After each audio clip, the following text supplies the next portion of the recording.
ירמי קדושי מביא לנו את המוזיקה המזרחית ישר לפנים.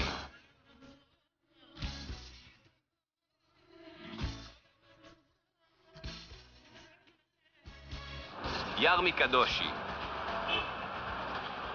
כן, הוא חבר של ימין מסיקה.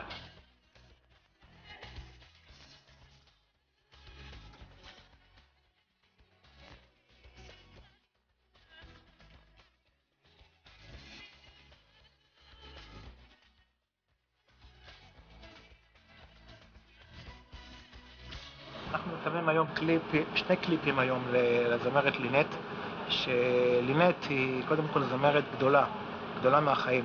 מה מיוחד בא בעיניך? אני מאוד מאוד אהבתי את זה, שהיא שמרה על הקו שלה לאורך שנים. אני חושב שזה מה שצריך לקרות. זה קליפ שאת מצלמת, שיר מתוך הדיסק החדש. איך קוראים לשיר? מתנת האלוהים. ואיך זה לעבוד עם ירמי? עם ירמי לעבוד הוא מאוד נוח, כן. מאוד כיף, הוא מאוד אחראי. כן. את סומכת עליו? כן, אני סומכת עליו. לינט, אליי בבקשה. בוא.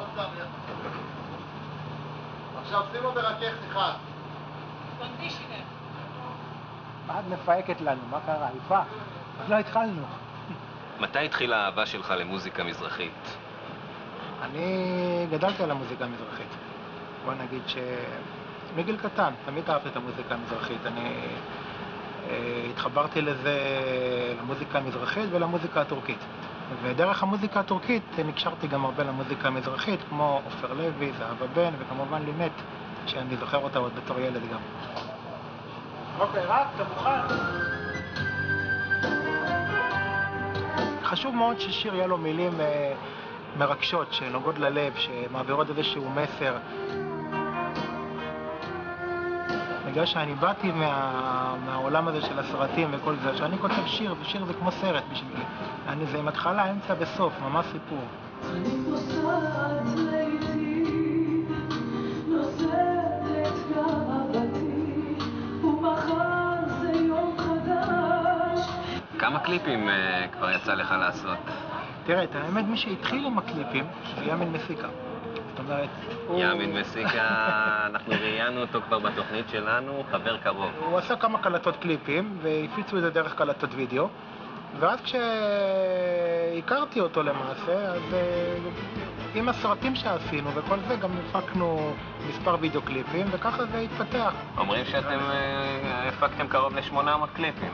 כן, אם אתה סופר מתחילת הדרך עד היום, אז כן, וזה ממגוון. אין לי דבר מלבדך, אבל יש לי אותך. למה רק מוזיקה מזרחית? אנחנו קשורים יותר לשוק הזה, אני מתחבר לזה באופן אישי יותר. ואני חושב שאני יכול לתת יותר ביטוי לשיר שיותר מתחבר אליי, מאשר לקחת שיר איך שאומרים, פחות מדבר אליי מבחינת שיר.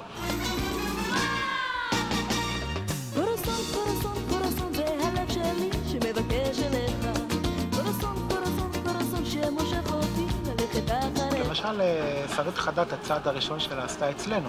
זה היה קליפ, הפעם הראשונה שבכלל ראו אותה בטלוויזיה, זה בזכות קליפ שלנו.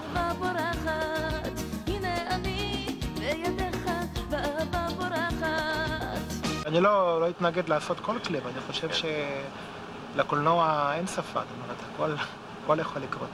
המוזיקה המזרחית מתפתחת? לא, לצערי הרב לא. אני חושב שהמוזיקה המזרחית מיום ליום מדוכאת יותר.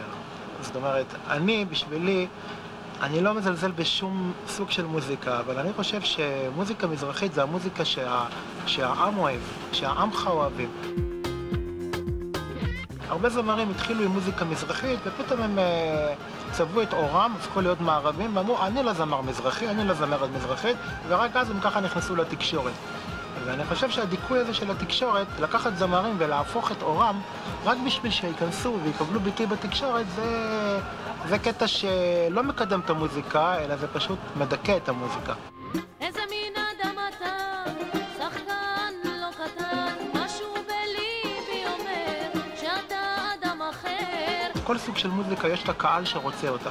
אם הקהל לא היה רוצה את המוזיקה, אז לא היו עושים את המוזיקה. זאת אומרת, יש סוג של קהל שרוצה, ואני חושב שצריך לכבד כל סוג קהל. נחמה, מחפשת אהבה, איך בתוך האהבה, אמצע לי שלווה.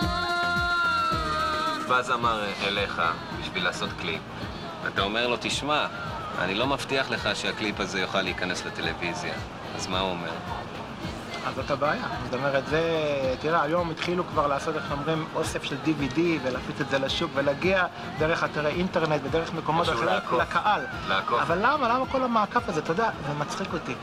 מה שקורה כאן, הממשלה משלמת כל כך הרבה כסף לכבישים ראשיים, שאנשים ייסעו בזה בכיף, והיא נותנת לאנשים לנסוע בדרכי עפר בשביל להגיע לאותה מטרה, לאותו קהל שמחכה לך בסוף הדרך. אז איזה מין ממשלה זאתי?